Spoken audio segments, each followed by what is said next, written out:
Hello and welcome. We are collectively known as Gamedev London, and firstly, I'd like to thank EGX for inviting us to give this talk here today. And it just so happens today that our talk is going to be about striking that work-life balance. Do we have one? Can we have one? And how do we do that? So let's dive straight in with a few intros. First off, I am Stuart Deville. I'm one of the directors of Gamedev London. Hello, my name's Jade Liam Trespool, she, her pronouns. I'm an audio producer at Silver Rain Games. Hi everyone, I'm Melissa Chaplin, also she, her pronouns, and I'm a consultant at Robot Teddy. Hi, I'm Chris Payne, he, him, and I am the Managing Director of Quantum Soup and a host of Gamedev London. Nice. So, we're going to top today off with, do you get enough sleep? What's your sleep pattern like? How do you make sure that you're getting that sleep? Let's start with you, Chris. You had to come to me. I do not get enough sleep, no. One of the issues with running a studio where everybody works from home, which I've been doing even long before COVID, is that it is very, very difficult to stop working, especially when it's my company. And so, yeah, I have a tendency to work late and then find that I'm having difficulty getting up early in the morning. So, I mean, I should be more disciplined about it. But it's quite hard to sort of like drop all of the things that are in your head in order to pick them all up in the morning. So I should probably begin to formulate some habits that help with that, shutting everything down and then starting fresh in the morning. I have a massive problem with that. I literally will go to bed like fully. I'm ready. I've been preparing for bed for 5 minutes. I'm there. I'm lying down. I'm going to sleep, and my brain will go, "Oh wait, you should." That's the thing, and I'm like, I'm gonna have to get out of bed, go write it down, just write it down, don't do anything else. Now I'm at my computer. I could just do it. It's really bad. How about you, Melissa? I'm inconsistent with sleep, I would say. So I've been much better recently, actually, because I've started keeping track of it. I got a smartwatch that tells me how much sleep I had, and it's really made me a bit more conscious of it and a bit more disciplined of like, okay, if I want to get enough sleep, I need to kind of shut down and so on. I used to really struggle with sleep because of anxiety, like clinical anxiety, not like not just feeling anxious. And what I found works for me, and your mileage may vary depending on what kind of person you are, is I need a blackout eye mask. Otherwise, I will look at screens and I will like think about kind of stuff I need to do, and I will scroll the internet endlessly. So that it's psychological as like a barrier. And then the other thing that I found very helpful is to put on a podcast, because having something to listen to that distracts me is really great. And this is a great moment to plug the Gamedev London podcast, where you can listen to all of our lovely voices to soothe you to sleep. So that's what I do. I generally speaking, I try to go for fictional podcasts, not games dev related ones, because I don't want to kind of be thinking about work as I go to bed. Yeah. Hello from the Magic Tavern is the one I'm working through at the minute, oldie but goodie, and the Adventure Zone as well, I'm a big fan of. So things like that are just a bit of escapism. Yeah, I'm pretty bad for that too when it comes to podcasts.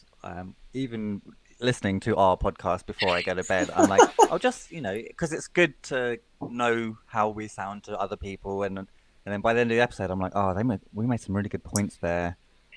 Maybe I should make some notes. How about you, Jade?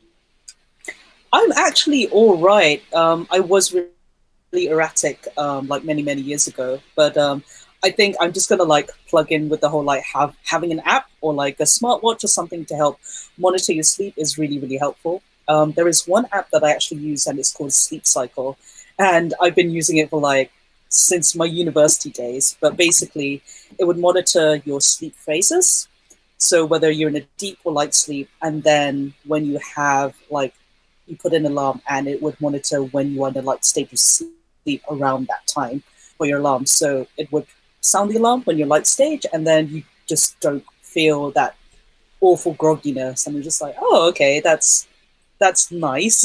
You don't just feel awful at the beginning of your day. And it's just really good because it can monitor like, oh, how efficiently are you sleeping? Like, are you like a really noisy sleeper? Like, do you snore a lot?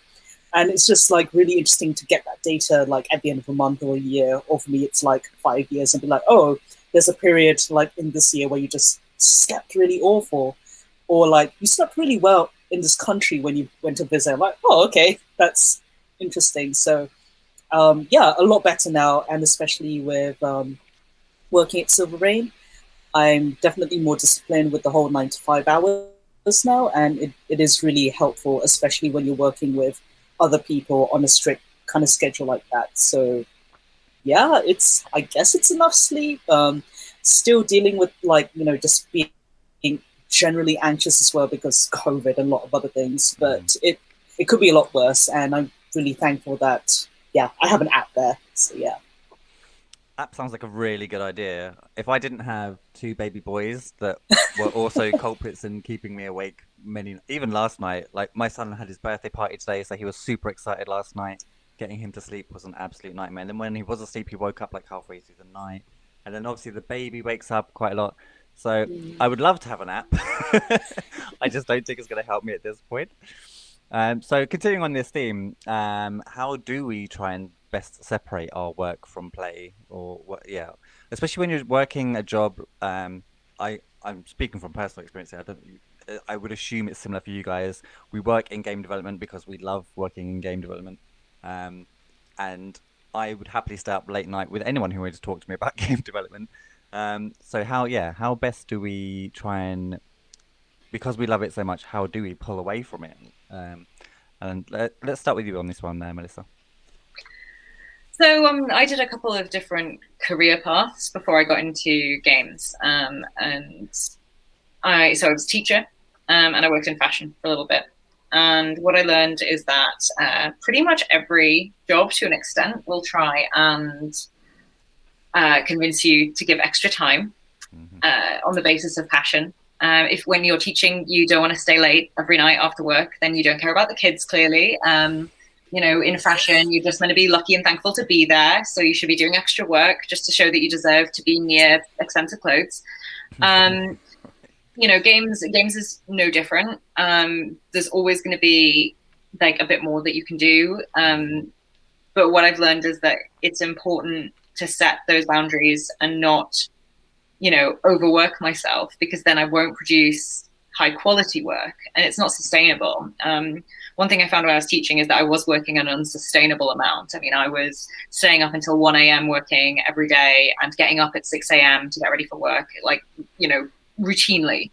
Right. And I remember thinking at the time, I was 22 and I was like, I am young and healthy. I have no dependents. I don't have children or, adult parents who need care. And I can't do this. So I definitely need to get out of this quickly. And I think that that kind of scare of how intense that was really, made me quite firm going into other things about where my hard lines in the sand are. Also, my husband's an accountant, and with accountancy, no one expects you to be like super passionate and love it in that way. Apparently, so with him, there's none of that like, but you've got to do it for the passion sort of pressure, and that always helps to give me a bit of a reality check on what's normal and expected. Right. How about you, Jade? I actually think that despite, we spend I feel like almost all my life on a screen. So whether it's for work, for entertainment, and now social media and socializing, like being on Discord, being on Slack, I find that the best way that works for me to help separate that is to actually like be quite analog. So, I got my diary here. I started bullet journaling. I bought like all these fancy like highlighter pens, and it does help me like switch off from like, oh, there's a notification happening on social media. Oh, you have a new email, and actually writing it down with an actual pen or pencil, and then the physicality of crossing things out or highlighting it, I felt does help ground and anchor me of like, okay, this is your day to day. That's fine. How did today go? What did you eat today? Like really small things like that, like small data tracking things, which the internet doesn't need to know that. only I need to know this on my in my notebook kind of thing. And I do generally feel like that has helped separate a lot of things where like whatever I write in my notebook is just for me and my eyes only. And I do find that really, yeah, helpful in that separation. So I don't know, maybe it might work for you, but I do feel like it has worked for me now that I can think about it like, oh, I don't necessarily need to change my whole system of like note taking or anything, but it's more like, let's just start data tracking things and seeing what happens. And then through that, I got more into it. Be like, oh, did I exercise today? Tick. Did I drink enough water today? No, X. You know, really Right. small things like that. And yeah, now that has helped like almost defrag my mind a little bit. So yeah, that's basically what I do now. Yeah, Have diaries. I find like I do everything on my phone. I've got my notes are on my phone. Every app for everything that I like, Slack, Discord, all on my phone. At one point, I got quite good at making sure the notifications that I received were only if someone added me, or if it was another human messaging me, as opposed to, oh, someone's liked your picture, someone's like Yeah. all of those notifications that just don't mean anything.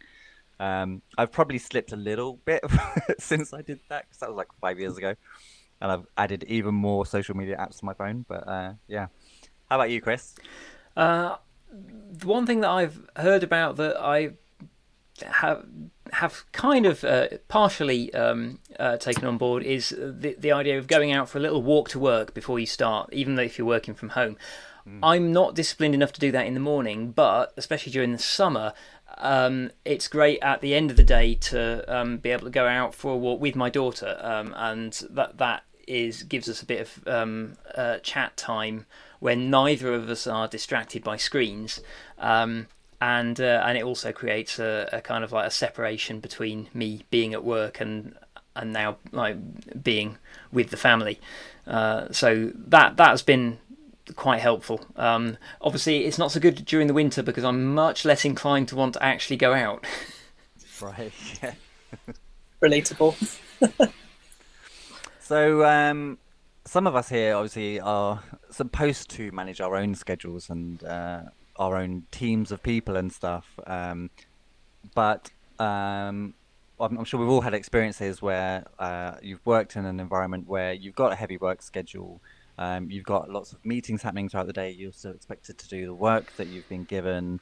And normally someone else will pop in and go, "Oh, this has happened just now. Can you add this to your workload?" How do you guys cope with these heavy work schedules? And let's swing this back the other way and start with you again, Chris. Okay, that's proved a challenge. I've actually started tracking my time recently with an app called Rescue Time, which tracks how long you spend on different applications on your computer within working hours. And it breaks it down for you. That has been illuminating because, for example, I'm a programmer by trade, but I am running the studio. It turns out, according to Rescue Time, that I am only doing about 2 hours of actual game dev during a typical day, and then 6 hours of meetings, admin, various other bits and pieces, and that is, I think that's about par for the course for running a studio, because the biz dev and admin does consume a lot of time, and managing the team. So I think you if you're managing your own schedule, you've got to acknowledge what you can physically get done in the time. And even though I've got the skills to do coding, I don't have the time to do coding anymore. So I've got to delegate that, even though it's something that I can do. Mm. Yeah, I mean, I have a similar issue with, well, I run, obviously, I help direct and run Gamedev London. I also run my own indie studio, and I tend to find that there's a lot of meetings that I have that probably aren't particularly necessary, but they're like, there's potential in them, especially when it's like networking with someone who might work with us in some way. We might, yeah, partner up or something. If there's any of these meetings can like stack up very quickly. People emailing me all the time going, "Oh, hi, I think it would be interesting if we could have a 5-minute chat. It's never a 5-minute chat. Don't accept it. Always book in an hour, even if they're saying 5 minutes. Just give yourself, say no. There's an hour gone there for sure. How about you, Melissa? So yeah, I totally relate to that. It's definitely something that I've experienced, having kind of back-to-back meetings, and that piece of written work that you need to get done, or whatever it might be, the kind of big project keeps getting shoved to one side, because it's always important but never urgent. Mm-hmm. So what I have found that I have to do is to clearly book into my diary, like when I'm working on certain things, as if it's an appointment with another person. Make an appointment with myself to get something done. And that's something that means that, like, people view it as, oh, Melissa's busy at this point, like, I'll not book it in here, which is helpful if you have someone else booking your meetings for you, or if people might just be stressing a time based on your calendar. It also just means that for you, it's very clearly delineated of, this is my time, and overestimate how long everything takes, just as you were saying. If a 5-minute call is never going to be a 5-minute call. Nope.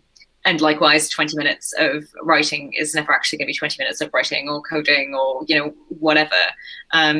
So always try to overestimate how long things are going to take you, and leave some blank time, because we are all humans and we need to do things like, get up and stretch our legs, make a cup of tea, all those, human comfort needs that sometimes we forget when we're scheduling. Yeah, for sure. I sometimes find that, especially for me personally, I have to like ramp up into a task. I can never just be like, I was doing that, boom, let's do this. So there's normally like, I'll go make a cup of tea. I'll drink that cup of tea and I'll be like, I'll just have one more cup of tea, and then my head will probably be in the right space. Maybe I can check some emails while I'm thinking about it, and then I get into it. And even then, like 10 minutes, especially if it's like writing something, like for the first 10 minutes, I'm like, I should be and then like you say, after like 5-10 minutes, I'm like done, and I look at the time and I'm like, oh, okay, so that was about an hour. Good. How do you find it, Jade? That this is all really interesting, because like I feel like now I'm coming in from a producer role, and I think just in general, just from organizing so many events for Gamedev Lunch, which is now Gamedev London.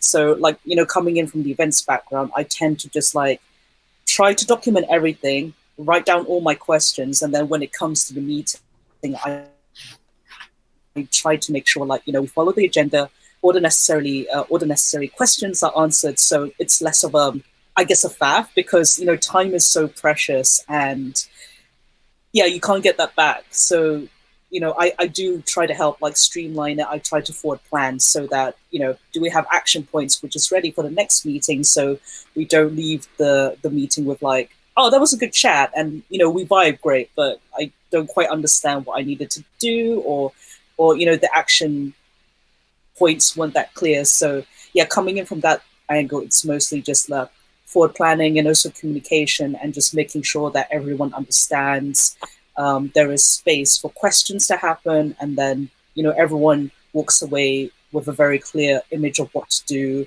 or like timeframes, like, okay, I have this time frame to work on this thing, or ask more questions.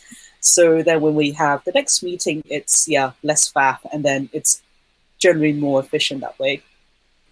Yeah, I like having agendas for meetings.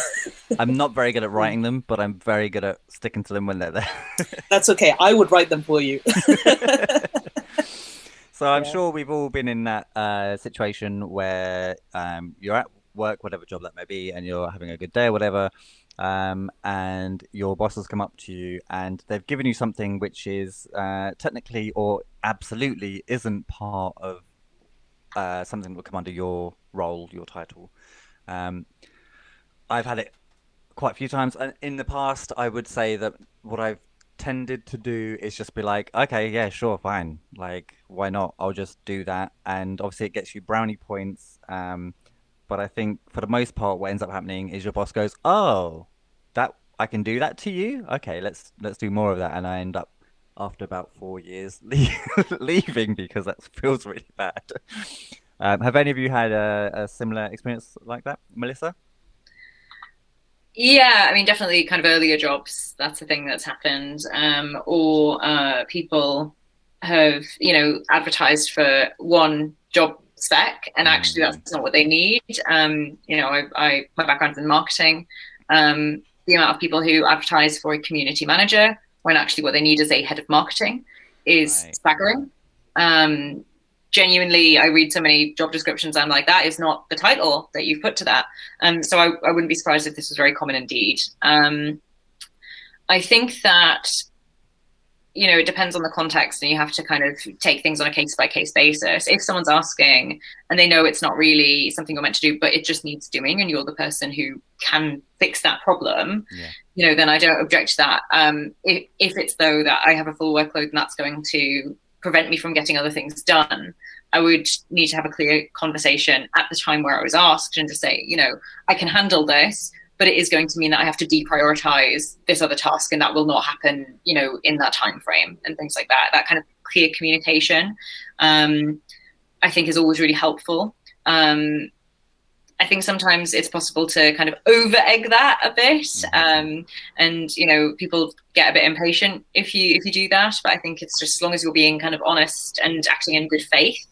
And you'd hope that other people are as well. If you don't think that other people are acting in good faith, then you should be looking for another role anyway, really, regardless of whether or not, you know, that specific instance is going to snowball into a bigger problem as you describe.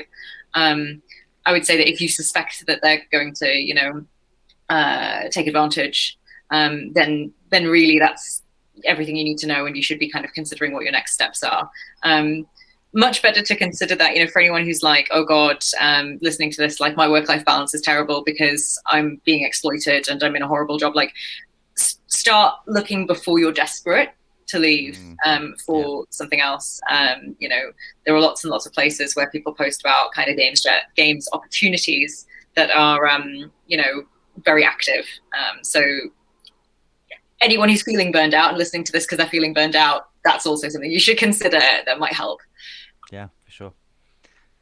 Chris, I know that obviously you run your own studio. Do you find that you do this to yourself quite a lot? I am a terrible control freak, and I'm constantly volunteering myself to do tasks that other people could do, but I just want to do them because then I've done it the way I wanted it done. That's a terrible bad habit that I need to get out of, and that it requires. It's a difficult thing to just to actually do, to delegate things that you know that you could do to somebody else, and trust that they will do it as well, or potentially train someone else to do things the way that you're happy with them. That's been a difficult transition for me. I will say, going back to your point about procrastinating, though, what I have found is useful is breaking up. If you've got a big task that's not terribly exciting, breaking that up into sort of like smaller half an hour a day slots over the course of the week or something, so that you go into it without that expectation of having to finish it. You just have kind of like, okay, I'm going to spend half an hour on this, so I'm going to see what I get done in half an hour, and so on. And that, it frees you from that expectation of yourself that I have to get this spreadsheet finished today, and then trying to work on it until it's done, because you can do it. It becomes. I find that I procrastinate a lot when I've got sort of like tasks that I am apprehensive about, or something. So chopping those up and going sort of like, okay, well, I'm just going to do half an hour on that big scary task. You can, once you've started on it, it's usually a lot easier to continue. Yeah, for sure. I mean, I've found, like, over the last 2 or 3 years, I've got a lot better at not being such a control freak, and especially now, like, I kind of have to remind myself, I've like brought people on board who can do this better than I do. Like, yeah, I can do it, but I've actually been getting people who are better than me, so it is a good idea if I give it to them now, rather than be like, but I want it to look this way, and they're not going to make it look that way. They're going to make it look better. Is the real truth. How about you, Jade? Yeah, and basically what Melissa's been touching on upon is just basically very, very clear communications, but also expectations. If you are the person asking a favor of another colleague, for example, or even receiving this task, and yeah, just making sure like, oh, is this expected from me from now on, or or my skill set may not be suitable, but I'm more than willing to help support you for the time being. Communication goes both ways, and I think that's what really cultivates and fosters a really healthy relationship, and also towards a better studio culture as well. I think it's if you are the person like a head of a studio, or like a line manager or something, I think it's also like a really good practice to maybe ask someone who's more junior, like, oh, this isn't expected for you, like forever, Yeah. but maybe it's more like, oh, we are low on staff today. Are you able to help support in this and, look after this until we have more support or whatever? I think, yeah, it just goes both ways that, clear communication, expectations, and then there's no like, oh, I thought you were going to do it. Oh, I thought it was just you. Yeah, it just reduces all of that faff, I guess. Yeah, I'm yeah, very for sure. against faff. When again, it's all about yeah, it's respecting each other's times, and it's not just time for now, but also time in the long run, like for next week, next month, next year. So yeah, really big on communication, just for everyone, and setting clear boundaries and expectation. I think is really, really good. Yeah, it's always good to get all of those conversations in early. Like the second you start working with someone, really, you want to be like, so here's what I feel like my boundaries are, um, or even like, here's the workload that I think I'm going to put on you. How does that sound? How does that feel? Does everything in the job spec that you've read, does that feel all like things you can and should be doing? Because sometimes, you can create, well, from my perspective of managing people, you can create a job spec and you can be like, well, this is what that job would cover. And then you talk to them and they're like, actually, I've not done that in my role before, and I'm not sure why I would. And you can be like, oh, okay, that totally makes sense. Maybe I should be doing it, or maybe there's someone else in the team that should be doing it. Um, I think so. My There's the best bit of mental health advice I think I've ever had actually came from you, Jade, and Oh, yeah, surprisingly enough, and it was rest, dude. Get some rest. Just stop. Why you need to stop? You're doing, yeah. Stop. And I was like, yeah, okay, I might do that. And then, luckily for me, my partner was like, I've booked us a holiday and we're going. And I was like, oh, I was gonna work during that period of time. No, you were going on holiday. Oh, okay, okay. I managed to only do a couple of emails while I was on holiday, but I still did. And I felt really good for having a break.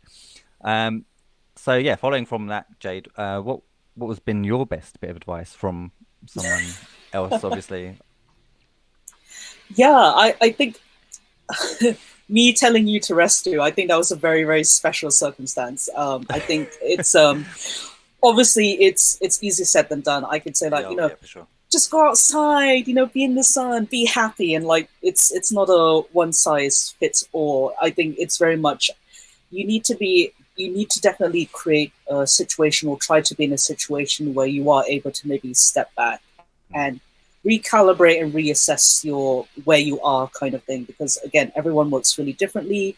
People rest in different ways as well. It's not just like, oh, I'm just going to lie down for a bit. It can literally just be like mentally resting as well as physical resting. Yeah. So I guess like I experienced like really heavy burnout. Actually, I'm still in burnout. Really, it's for different things, Mm. and I'm really lucky and privileged to be in a position where I'm working full time at Silver Games, and because I'm in this really like safe position with everyone, like work is safe, I'm financially safe, therefore everything else in my life feels safe, and I'm able to step back and feel like, oh, as a freelance composer, I haven't really been writing any music for myself, and that really scared me. But because I'm in this really safe position, I'm able to step back and try to, I guess, um, fix or reevaluate or try to be a bit more positive with my relationship with writing music. So that is like I'm able to like step out and like I'll just teach myself the guitar a little bit because it's fun, not Mm. because it's for work or it's well maybe long term it is for work, but I'm really happy that I'm not in that mindset.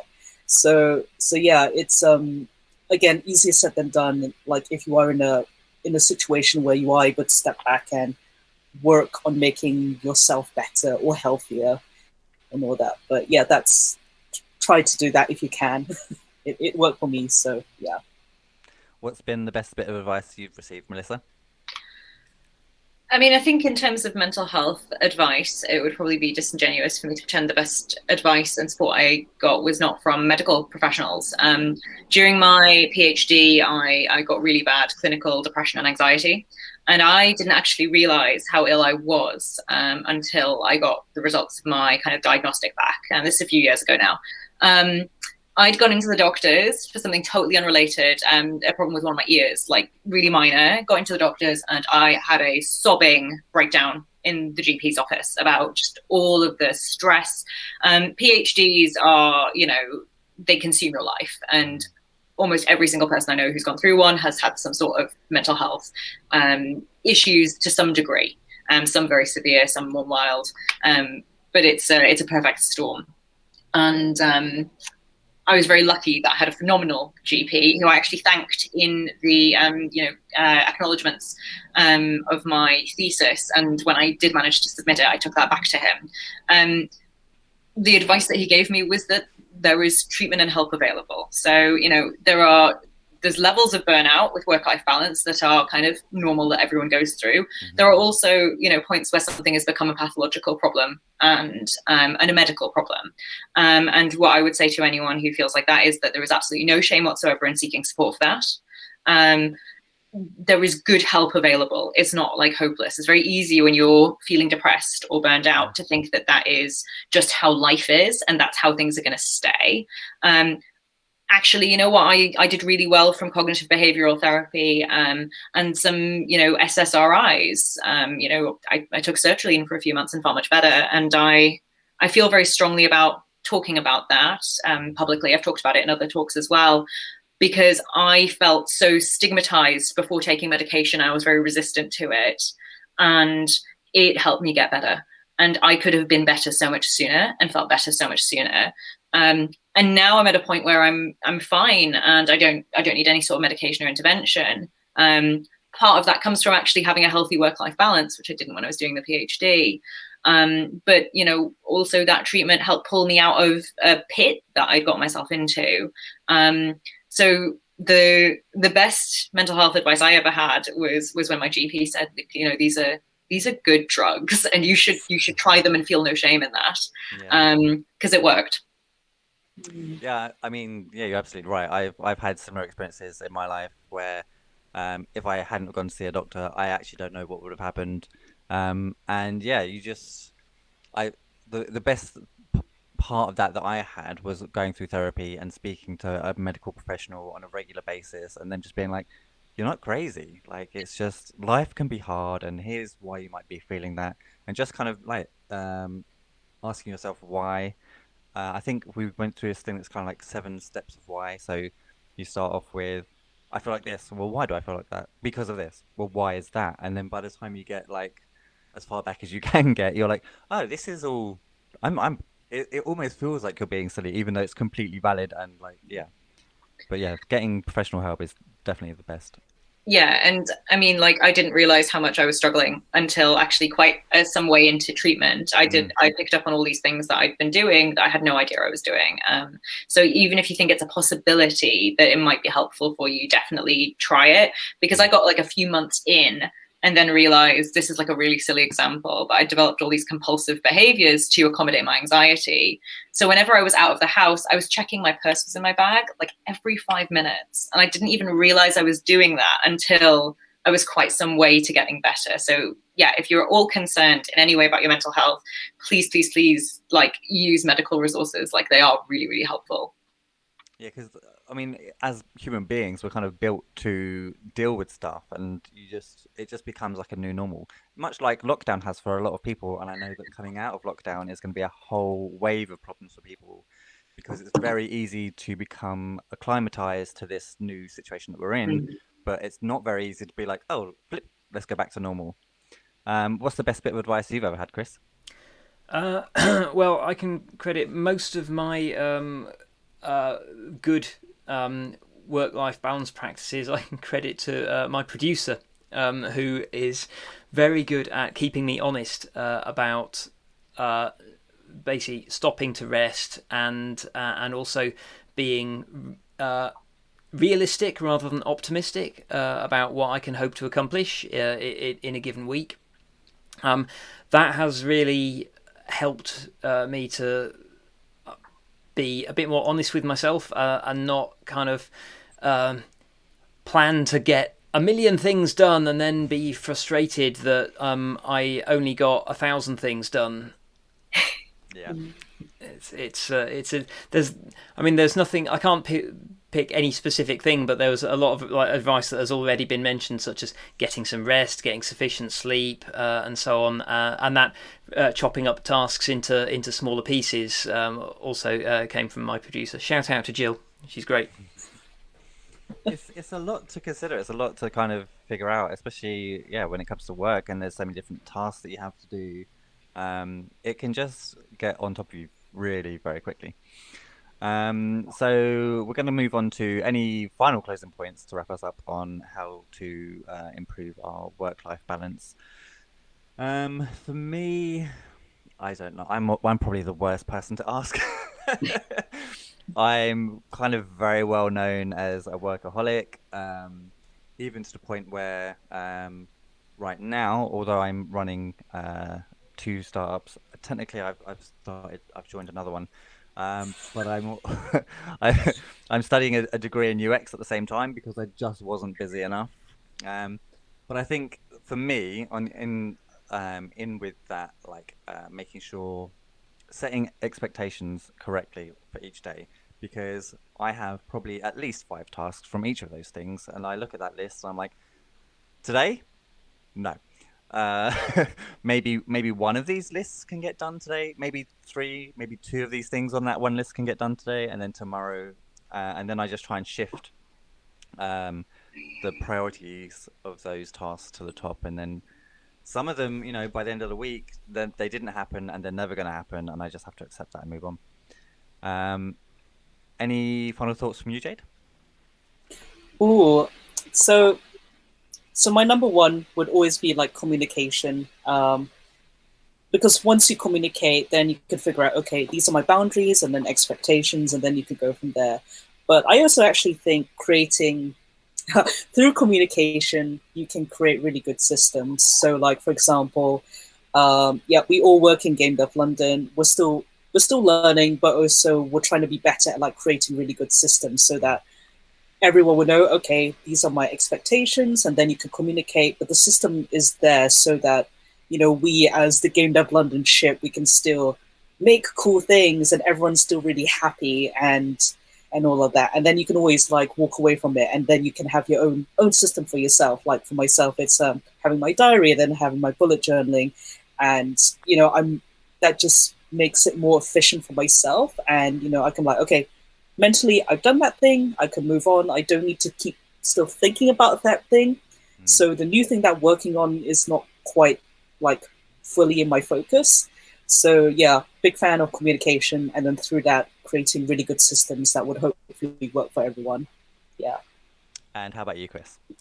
I have developed a fun trick for defeating the mid-afternoon slump, which is 15 minutes of Beat Saber. Oh, nice. I imagine that you could substitute going for a short walk or on an exercise bike or something like that, but just stopping for a screen break, say, or strapping a screen to your forehead. But just that 15 minutes of exercise gets the endorphins flowing, and then you can go back to your desk and you're actually awake again, and it really helps. Yeah, that's a really good one. I might try and do something like that, because I do find I've actually put a poster up on my wall. I say poster, it's handwritten bit of A4 paper that says after 9 p.m. It's right there. You don't work well. It will be bad work, mostly. So, so I try and make sure I switch off by 9. How about you, Melissa? In terms of kind of getting through the days, my treat every day is that I go and buy myself an expensive takeaway coffee from one of the many cafes that I live near.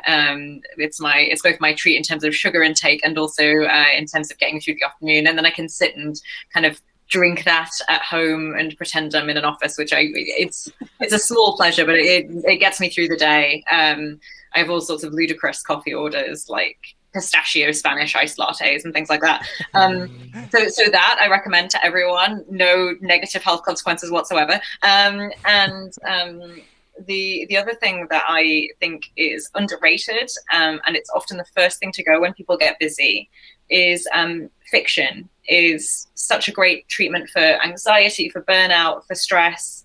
Reading, listening to, engaging with fiction is phenomenal. It's such an escape. And I did my first degree in English, and one of the things that I've noticed that goes as soon as I become a bit stressed and busy is I stop reading.